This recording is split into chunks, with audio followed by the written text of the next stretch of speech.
This is Fresh Air. I'm Terry Gross. My guest is Tim Wu, whose new book is called The Attention Merchants, The Epic Scramble to Get Inside Our Heads, and it's about advertising with an emphasis on Internet advertising. Attention merchants are the people who harvest our attention, firms whose business model is the mass capture of attention for resale to advertisers.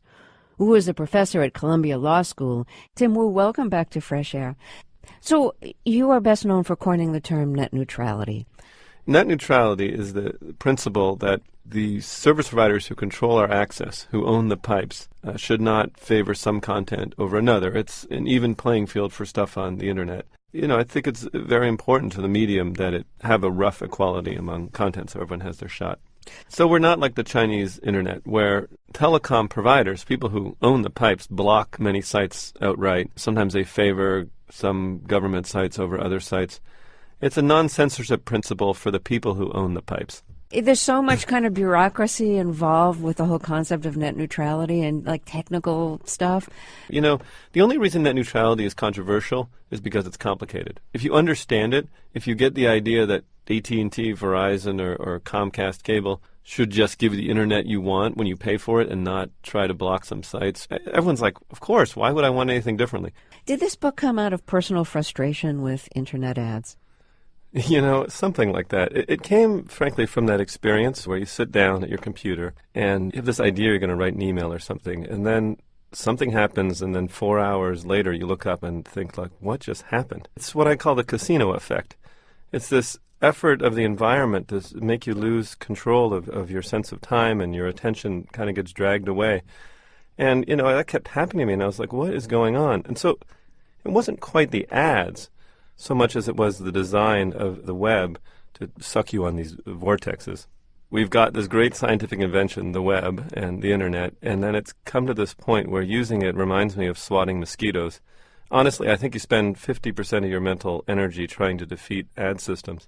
I also think it's inherent to the business model. It's very driven with the need to grow, to get more clicks and clicks and clicks. And some of this book is about the history, and we often say that ratings kind of ruined television in the 1950s. Well, the quest for ratings looks dignified in comparison for the quest for clicks. So much engineering talent and ability has gone in to trying to make people click on things that I think we've sort of almost lost the last 5 years of development. Starting with radio, starting with television, we got used to this idea of stuff being free as long as you just watch a few ads. But this attention merchant model has spread to so many areas of our life where we're completely used to everything being free, but then the exchange is that we then also agree to stuff that is compromised because it is always trying to get us to click on ads at the same time. If you really want change in this area and you want to act, you probably have to pay for content. And generally speaking, when you pay for stuff, it has more of your interests in heart. Movies you pay for, well, sometimes they throw some ads at the beginning now. And that business model, actually much more ancient, paying, is much more straightforward in terms of the incentives of the people who are then giving you the stuff. Facebook, I think, would be something like $12 a year. A lot of the websites are always serving two masters. They're both trying to get you entertained enough to stay there or to click on things, but then also make it a good platform for advertising. In the media, traditional media like print, we had boundaries. We had spaces that ads didn't leave. They stayed where they were on the page. It didn't float around over the text. And we're kind of lost on the Internet. We don't have any barriers. We have a demand for growth that is insistent. And so advertising just keeps getting heavier and heavier and heavier. It doesn't have any natural limit, and we haven't found the place for the limit. Is there a moment in time where you can say, this is where advertising on the Internet begins for real? Yeah, I think it is with the rise of clickbait, the Huffington Post, BuzzFeed, and things like that, and also with the success, frankly, of Google making serious money off an advertising model. I think those are the two developments that really take us to where we are right now. Let's go back to AOL, starting as a subscription service and something called the walled garden strategy. AOL is one of the first to have this idea that socialization would be the most successful thing to bring mainstream audiences to online computers. And it was this idea of email and chat rooms and this kind of stuff that first got people there. AOL also had the idea of the walled garden, the opposite of net neutrality, which is you pay AOL to be there, and whether it's flower delivery or news, they decide all the content you're going to see. And finally, AOL was one of the pioneers of the advertising business model. Later on, it turned out that most of that revenue, one way or another, was fabricated. So AOL sort of introduced our present in the sense of moving the internet and the web into something that was social, advertising driven, and we're sort of living in that reality right now. I think Google is the most profitable attention merchant in the history of the world. Most successful advertising-only based company, most profitable. The most interesting thing about Google is its founders hated advertising. And in fact, they wrote this paper in the 90s saying in its appendix that any advertising-based search engine would always be corrupted and unable to serve its highest purposes, because advertising always corrupts the goal of the search engine, which is to try to give you the most important stuff, not the stuff someone paid to be there. Google is this conflicted company, and I think they thought they could do this deal and keep advertising at bay. But year in, year out, Google is starting to get worse instead of better. I think this is happening to a lot of the web companies, is as their demand to increase the payload they deliver in ads increases, they end up degrading and corrupting their own services. You can see it with Google Maps, you can see it with Google Directions, where somehow Uber is always one of the options, and it's becoming exactly what they said was what they never wanted, which is a pay-for service where the highest bidder gets the best results. I don't think the engineers like it either. They don't like building a product which is primarily designed to get you to see an ad. They want to build the best product. That's the way engineers are. Google has you at a very specific mental state that is looking for something. It's something that advertisers have wanted for decades. When you think about normal advertising, it's just like, hey, here's a car, and we don't know if you're looking for a car or not. So Google promised that mental state, and then we're able to prove that delivering the message at the exact right moment would make someone click on something. Advertisers for years have dreamed about, micro-targeting just this tiny group. They used to try, in the 70s, it was like, can we get the right neighborhood of people who drink Tab so we can market Diet Coke to them? That was a neighborhood basis. Then you started trying to hone in on individuals. And now we're trying to hone in on moments, exact moments. And I think this is going to become more intense in the coming decade as we start to carry more and more technology with us. We already have our phones, but other wearables. And those technologies are going to want to know when you're deciding things and then offer some kind of input, subtle or less so, on that moment. Let's say you're someone's phone and you notice that your owner is drinking coffee at certain times of the day, just very subtly indicating where the local coffee shop is, which happens to have paid whoever makes your phone. So they pioneered the idea that advertising could be profitable on the internet, that a specific, very micro mental state could be targeted, and they established the primacy of the click, which has haunted us ever since.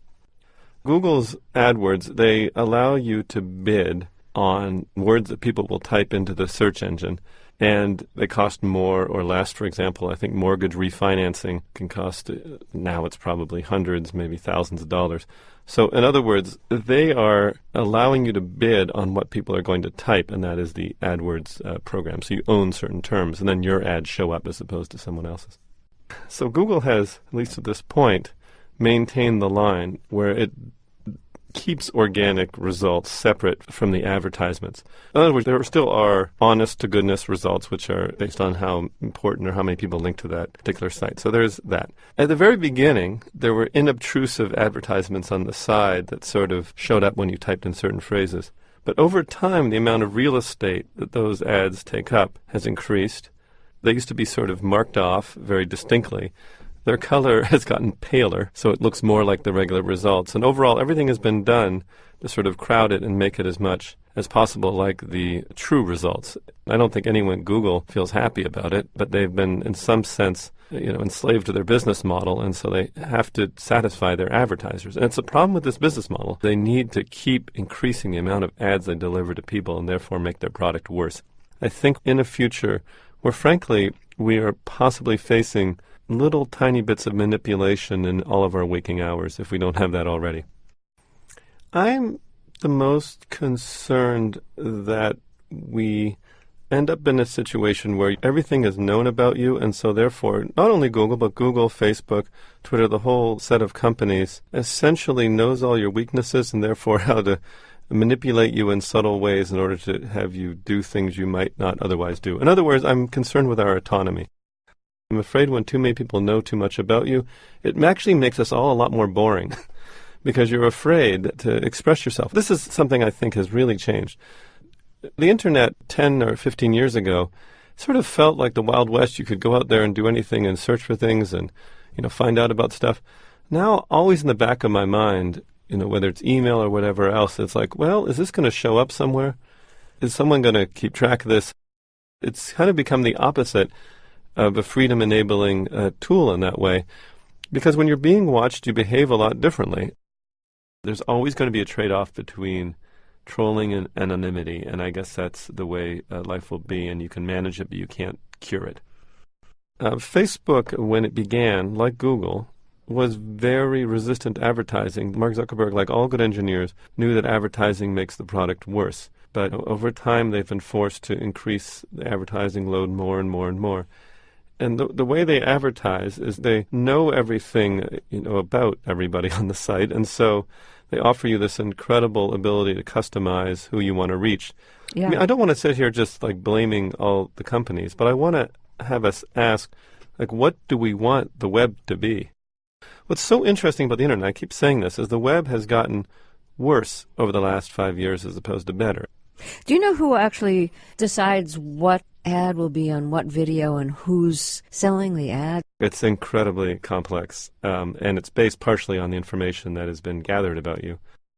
I think by this point, almost everything on YouTube has some ad or another. The only parts of the web that have escaped this are the ones that never embrace this model. I'll bring up Wikipedia as an example. Maybe it's a little simpler than Google and YouTube, but it does show there's another way. Every time you click on a like button on another site, you've told Facebook that you're doing that, and so therefore advertisers know who their fan base is. You're delivering something of enormous value, which is indicating you'd essentially like to be advertised to by this company. It's so funny that the Internet's become a series of traps where you do sort of innocent things like give your name or address or indicate a preference, I like this thing, and then therefore you open yourself up to a deluge of advertising based on those stated preferences. That we've let this happen so easily without clearly getting something in exchange is kind of amazing to me. Google has an amazing search engine. The map product is incredible. So this is sort of exchange and you put up with a bunch of ads. Facebook basically gives you access to your friends. I think we're kind of trapped in this thing. Look, there's always going to be merchants who need to get their message out, but things have gone way too far, and the companies themselves are trapped in this, and that's why I'm saying we need to find a new way. The holy grail of advertising has always been advertisements that people want to watch. So the Internet had that idea. They're like, well, we're going to give people what they want, but I don't think it's been very successful.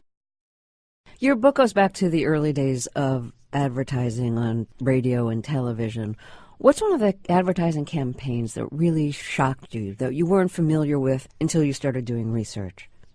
In the 20s, they were big on the idea of using social humiliation as a way of selling products. So Listerine, which originally was, I think, for cleaning floors, and I think it was also used for battlefield injuries and so forth. And someone had the idea of advertising halitosis, bad breath, and then trying to make people feel ashamed about it and offer Listerine as the cure. They were very tough early advertising of getting to people's anxieties and fears and making you basically feel unworthy and then needing this product to make yourself be who you should be. And maybe it's better that we don't have bad breath, but the coerciveness of it is quite striking. And you also write about some propaganda, and you write, Hitler understood the demagogue's essential principle: to teach or persuade is far more difficult than to stir emotion. One thing I'll say about Hitler that many people don't realize, and I don't mean to besmirch the industry, but he did get his start writing art for advertisements. And more than anyone else, he completely understood the union between government propaganda and advertising, that they were in some ways the same thing.